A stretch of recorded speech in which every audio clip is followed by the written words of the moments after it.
The Civic Binding, Founding the Federal Codex. Chapter 2, The First Enclave. Dawn broke over the border settlement with a hesitant gold that filtered through the rune-etched trees. Mark stood on the newly reinforced eastern wall, the cool morning air sharp against his skin.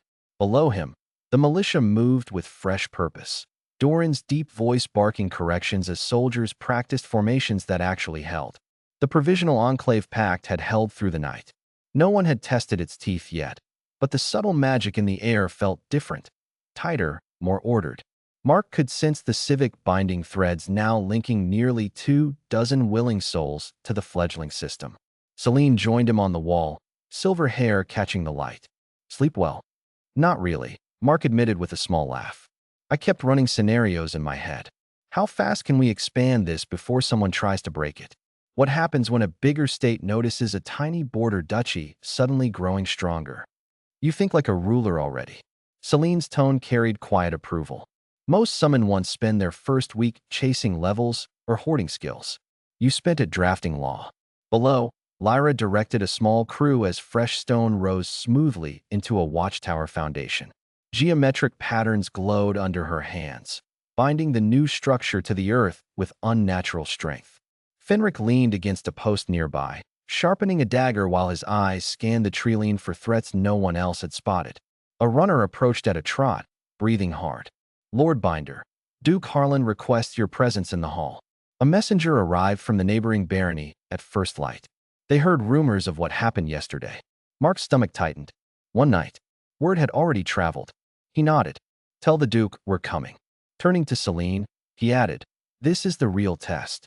Not fighting constructs, politics." As they descended the wall, Doran fell in beside them, massive blades slung across his back. Politics or steel, same rule. Know your ground before you commit. Lyra wiped her hands and joined without a word.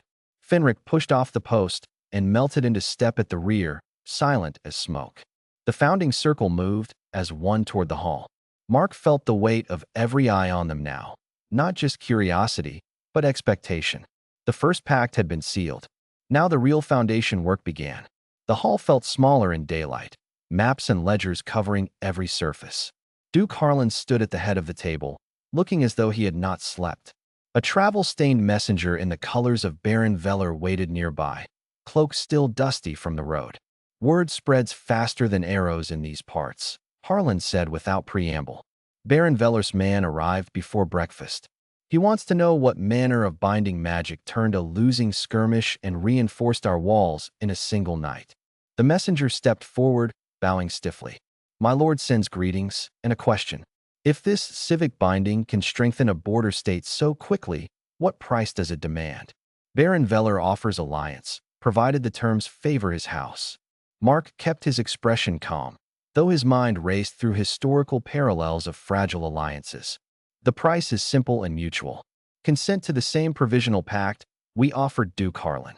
Mutual defense, fair resource sharing from dungeons and trade, and the right for willing citizens to join the growing framework. No tribute, no vassalage, only enforceable law that benefits all signatories." The messenger's eyes narrowed.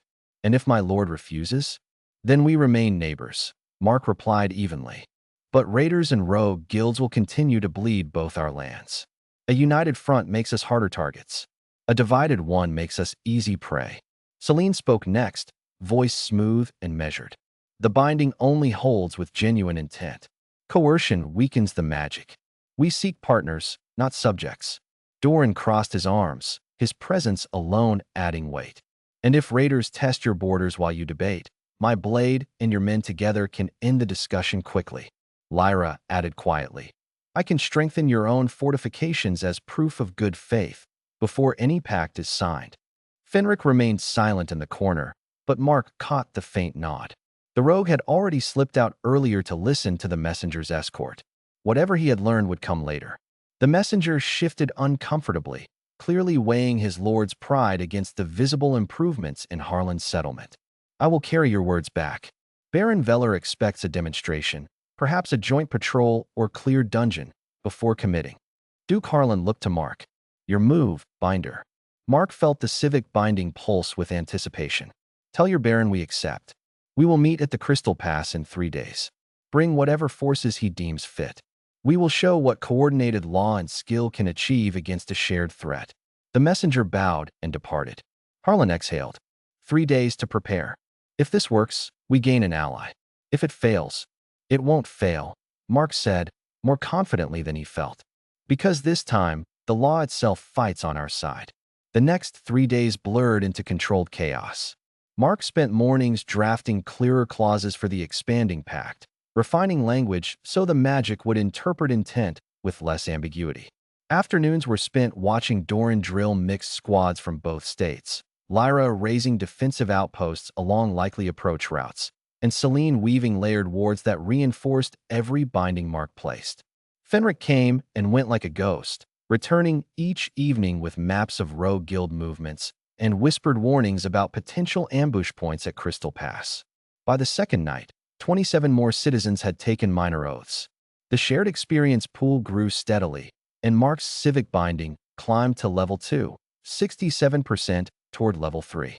Small bonuses began appearing, slightly faster thread deployment, clearer insight into a target's willingness to comply. On the morning of the third day, the combined force set out. 60 militia and adventurers marched under dual banners, Harlan's faded hawk and a new sigil Mark had hastily designed, a golden chain encircling an open scroll. The Crystal Pass rose ahead of them, a narrow defile between jagged cliffs where violet crystal veins pulsed with raw magic. Perfect ambush ground. Perfect testing ground.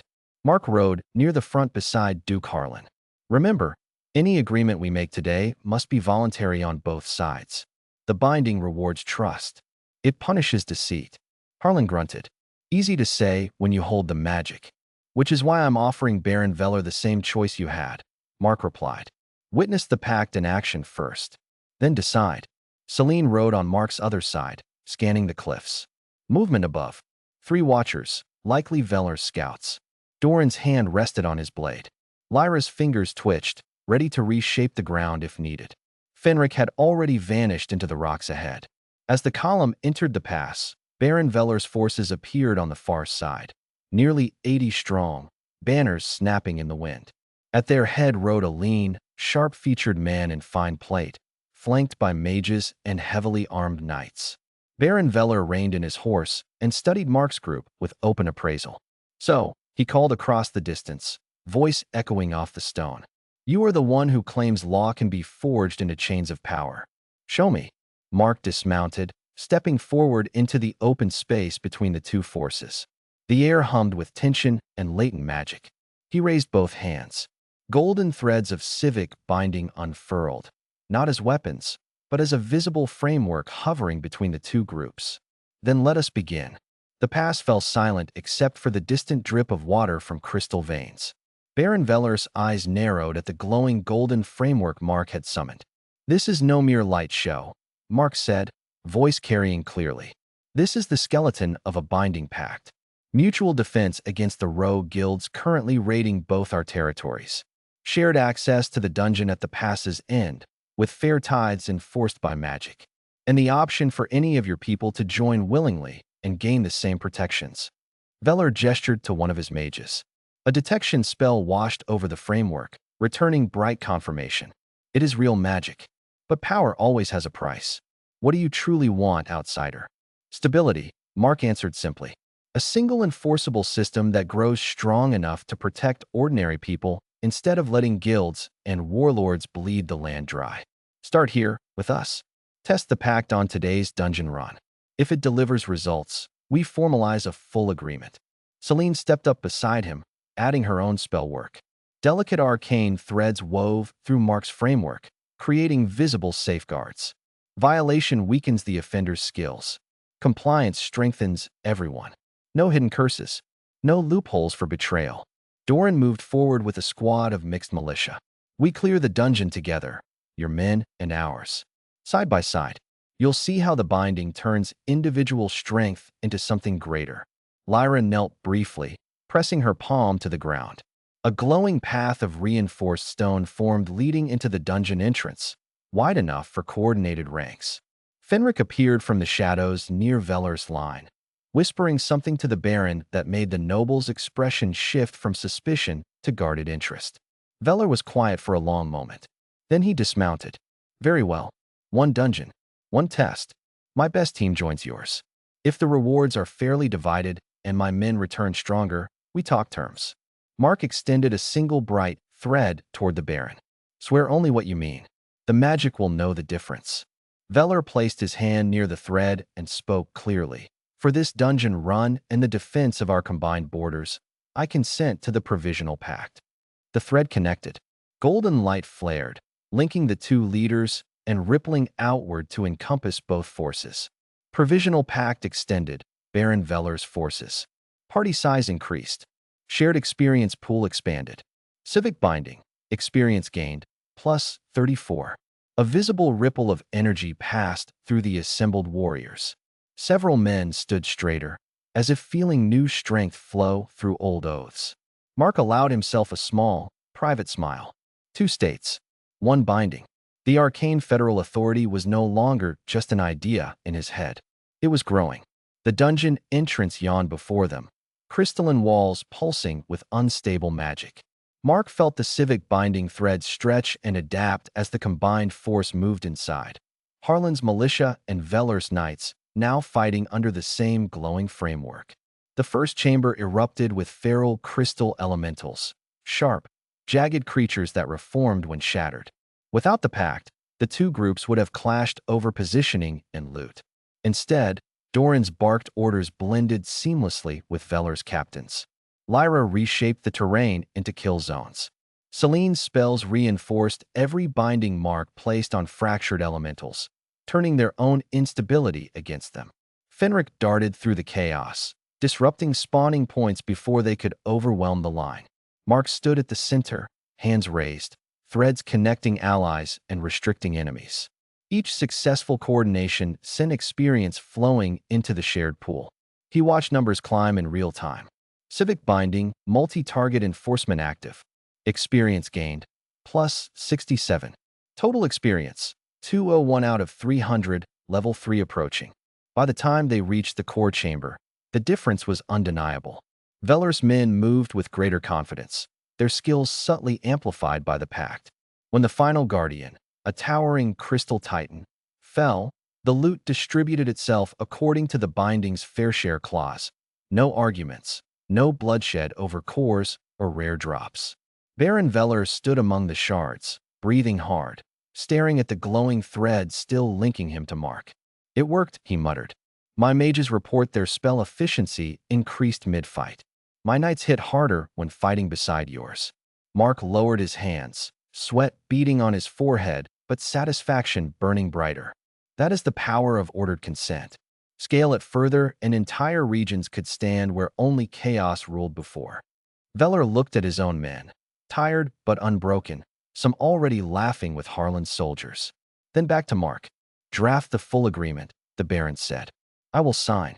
My barony joins your Arcane Federal Authority, on the condition that it remains voluntary for every soul within it."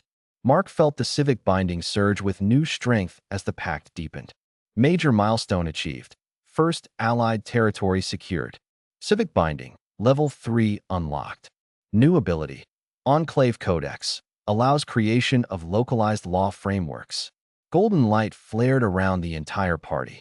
For a moment, every person present felt the quiet weight of something larger taking root. Outside the dungeon, under the violet sky of the Crystal Pass, Mark looked at the two leaders now bound by more than words.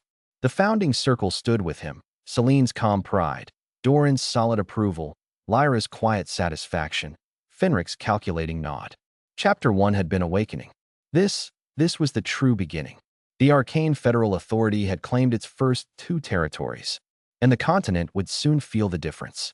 The journey back from the Crystal Pass carried a different energy. Where the march out had been tense and watchful, the return felt purposeful. Banners of both states now flew side by side, and soldiers from Harlan's militia and Vellor's knights marched together, sharing stories and comparing techniques. The golden threads of the expanded pact shimmered faintly between them, visible only to those bound by Civic Binding. Mark rode near the front, the new level 3 interface open in his mind. The fresh ability, Enclave Codex, felt like a living document waiting to be written. It would allow him to codify local laws with magical permanence, tax structures, dungeon management rights, basic rights of citizens. The possibilities excited and terrified him at the same time. Celine rode beside him, studying the threads with a strategist's eye. Level 3 already. Most binders take months to reach this point. Your modern understanding is accelerating everything. It's not just me, Mark replied. It's the pact itself. Every willing participant feeds experience back into the system. The more people who genuinely believe in it, the stronger it grows. He paused, then added with a wry smile. Kind of like compound interest, but with magic and national stability. Doran chuckled from his position guarding the column's flank. Never heard law compared to coin before. But it fits. Keep compounding, and we might actually build something that lasts longer than a season. Lyra walked ahead with a small team, reinforcing the road as they traveled. Stone smoothed under her touch, creating a stable path that would serve both states long after today. If we codify road maintenance into the Enclave Codex, upkeep becomes automatic. No more arguments over whose turn it is to repair bridges. Fenric appeared suddenly at Mark's stirrup, silent as ever. Word from my contacts ahead. 3 minor guilds have already heard about the pact. 2 are curious. 1 is angry, says centralized authority will ruin their independent dungeon runs. Expect trouble when we reach the settlement. Mark nodded, filing the information away. Then the Codex needs a clause for guild registration. Voluntary, but with clear benefits for those who join and consequences for those who raid under the new system. As the walls of Harlan's settlement came into view, a small crowd had gathered. Word of the successful dungeon run and the new alliance had spread faster than expected. Villagers cheered cautiously, while a few hardened adventurers watched from the edges with folded arms. Duke Harlan and Baron Vellor rode at the head together, their former wariness replaced by tentative respect. When they reached the gate, Harlan raised his hand for silence. Today we did more than clear a dungeon, he announced. We took the first true step towards something larger. The Arcane Federal Authority begins here. Those who wish to join under its protection may do so. Those who do not may leave in peace.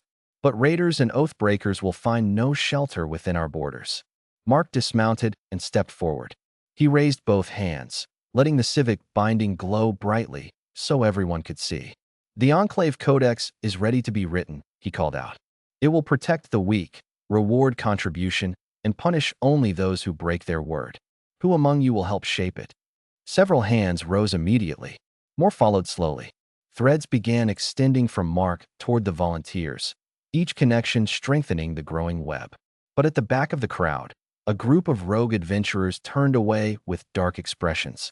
One spat on the ground before disappearing into the trees. Fenric caught Mark's eye and gave a small nod. Trouble was already stirring. Still, the majority pressed closer, hope flickering in their eyes for the first time in years.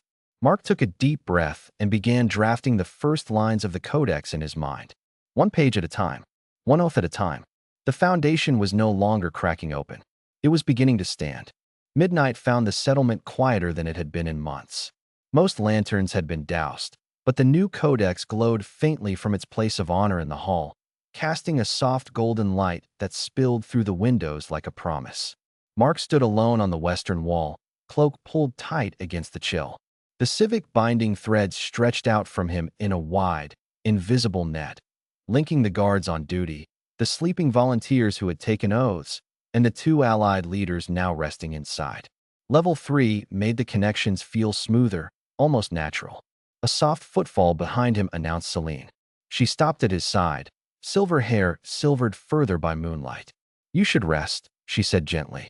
Tomorrow we begin expanding the Codex in earnest. I know, Mark replied, eyes scanning the dark tree line. But Fenric's warning won't leave my head. The Crimson Fang won't wait for us to grow comfortable. They'll test the binding while it's still new and fragile. As if summoned by his words, a distant flicker of movement caught his eye, shadows detaching from the forest edge. Fenric materialized beside them a moment later, breathing lightly. 6 of them, the rogue reported. Crimson Fang scouts. They're probing the new wards Lyra raised. 1 carries a null stone, cheap but effective at weakening fresh bindings. Mark's jaw tightened. They want to see if the pact actually enforces itself. Exactly, Fenric said. If they can slip in, sabotage supplies, and slip out without triggering penalties, word will spread that your precious codex is toothless. Doran appeared from the stairwell, blade already in hand, moving surprisingly quietly for his size. Lyra followed close behind, gloves glowing faintly as she prepared to reinforce the walls. Mark raised his hands. The Civic Binding responded instantly, threads sharpening with level 3 precision. We don't strike first. Let them test the law. Then we show them what happens when it bites back. The intruders crept closer. One reached the outer ward and pressed the nullstone against it. The magic flickered, then held. A visible backlash rippled through the air as the Codex's enforcement clause activated. The scout's movement slowed, his skill efficiency dropping visibly. He cursed and tried to retreat, but glowing chains of light snapped around his wrists, not tight enough to injure, but firm enough to immobilize. The other 5 hesitated. One drew a blade. Mark projected his voice, calm and clear, amplified by Celine's subtle spell. You have violated the Enclave Codex. First warning issued. Leave now, or face full binding and public judgment tomorrow. 2 turned and fled into the trees. The remaining 3, stubborn or desperate, charged. Doran met them with controlled sweeps, disarming rather than killing. Lyra raised low stone barriers to trip their footing. Celine's glyphs slowed their reactions. Fenric appeared behind the last one, pressing a knife to his throat without drawing blood. Mark extended the Civic Binding. Golden chains wrapped the 3 attackers, locking their skills at half power. Civic Binding, enforcement clause activated. Penalty applied. Skill suppression, 12 hours. Violation recorded in Enclave Codex. The immobilized scouts stared at Mark with a mix of fear and resentment. Take this message back to the Crimson Fang, Mark said evenly. The law here now has teeth. Join peacefully and gain protection and growth. Continue raiding and you will be bound, judged, and stripped of unlawful gains. The choice is yours, but the consequences are no longer negotiable. As the scouts were dragged away for the night, Mark lowered his hands, feeling the weight of the Codex settle deeper into the land itself. The first direct challenge had come, and the binding had held. For the first time since his arrival, Mark allowed himself a small, tired smile. The Arcane Federal Authority was no longer just words on parchment. It was beginning to bite back. Dawn arrived with a sharper edge. News of the midnight probe had spread through the settlement like wildfire, and by the time Mark stepped into the square, the crowd was already thick.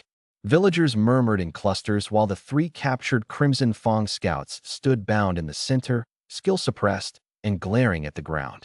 Duke Harlan and Baron Vellor waited on a low platform beside the glowing Codex parchment. The 2 leaders looked rested for the first time in weeks, the weight of the new alliance visibly lightening their shoulders. Mark climbed the platform, the founding circle forming up behind him. The Civic Binding threads now reached nearly 90 souls, pulsing steadily as level 3 continued to strengthen. Last night the Crimson Fang tested our law, Mark announced, voice steady and carrying to every year. They learned it has teeth. These 3 will serve their 12-hour penalty, then be released with the same message I gave them. Join peacefully or stay outside our borders. There will be no executions, no torture, only the consequences they chose. A ripple of approval moved through the crowd. Several adventurers who had been watching warily from the edges stepped forward. One, a tall woman with a scarred bow, spoke loud enough for all to hear. If the binding truly protects honest folk and only punishes raiders, then I'll swear the oath. My guild's been bled dry by the Fang for months. More followed. Threads of golden light extended from Mark, connecting each new volunteer. The Codex updated in real time. Enclave Codex, first draft 68% complete. New participants bound, 19. Civic Binding, experience gained, plus 51. Celine placed a hand on Mark's shoulder, voice low. You're turning fear into faith faster than I expected. Keep giving them proof and the Codex will write itself. Doran cracked his knuckles. And if the Fang sends more than scouts next time, my blade will give them a proper welcome. Lyra was already moving among the new oaths takers, reinforcing their gear with subtle structural glyphs. Better equipment means fewer losses. The law protects better when it's practical. Fenric slipped up beside Mark, a faint smirk on his lips. My contacts say the Crimson Fang leader is furious. He's calling a guild moot tonight. They're talking about hiring outside help, mercenaries who specialize in breaking bindings. Mark absorbed the warning without letting it show on his face. Then we make the Codex stronger before they can act. Article 9. Registered guilds that swear loyalty gain priority dungeon access and shared protection. Unregistered raiders face escalating penalties up to full skill lock and banishment. He wrote the new clause directly into the hovering codex. The parchment flared, accepting the addition with a resonant chime that echoed across the square. Baron Vellor watched the light settle and gave a slow nod of respect. You're not just binding people, Binder. You're binding hope. As the morning oaths continued, Mark felt the weight of the growing web settle comfortably on his shoulders. The settlement was no longer a desperate border camp. It was becoming the first true heart of the Arcane Federal Authority. Yet in the distance, beyond the reinforced walls, dark clouds gathered over the forest. The Crimson Fang would not stay quiet for long, and when they struck again, the Codex would be ready. By midday, the square had transformed. Makeshift tables lined the edges, and new volunteers queued patiently while Mark and Celine reviewed each oath before sealing it. The Codex hovered above the platform like a living beacon, its golden pages now nearly 3/4 filled. Every new signature sent a visible ripple of light through the settlement, strengthening walls, sharpening blades, and steadying nerves. Mark felt the Civic Binding thrumming at level 3 like a second heartbeat. The shared experience pool was growing faster than he had calculated. Enclave Codex, first draft 79% complete. New participants bound, 34. Civic Binding, experience gained, plus 63. Level 3, 89% toward level 4. Doran stood at the platform steps, personally vetting the adventurers who wanted to swear in. State your name and intent clearly, he rumbled to each one. The binding knows lies. Lyra moved among the crowd, reinforcing weapons and armor with quick geometric touches. Stronger gear means fewer casualties when the Fang finally tests us in force. Fenric appeared at Mark's elbow, voice low enough for only him and Celine to hear. Their moot ended at sunrise. The Crimson Fang leader, calls himself Varric, has hired 20 unbound mercenaries. They specialize in nullstone arrays and skill disruption tactics. They'll hit tonight, hard enough to break the Codex's reputation before it spreads. Mark's pen paused mid-clause. Then we finish the draft now and lock the enforcement clauses before sunset. Article 12. Any organized attack on the Enclave triggers immediate collective response. Penalties scale with the number of attackers, full skill lock, and public branding for leaders. He wrote the final lines with steady hands. The Codex flared brighter than before, the new articles sinking into the parchment with deep, resonant chimes that echoed off every building. A wave of golden light washed outward, touching every bound citizen. For a moment, even the skeptics in the crowd stood straighter. Baron Vellor stepped beside Mark. You've given us more than law today. You've given us a spine. Duke Harlan nodded. Tonight we stand ready. My men, Vellor's knights, and every new oath-taker will defend what we've built. Celine's fingers traced a final protective glyph over the Codex. The binding is as strong as the will behind it, and right now, that will is growing. As the sun began its slow descent, Mark looked out over the square. The settlement no longer felt like a fragile border camp.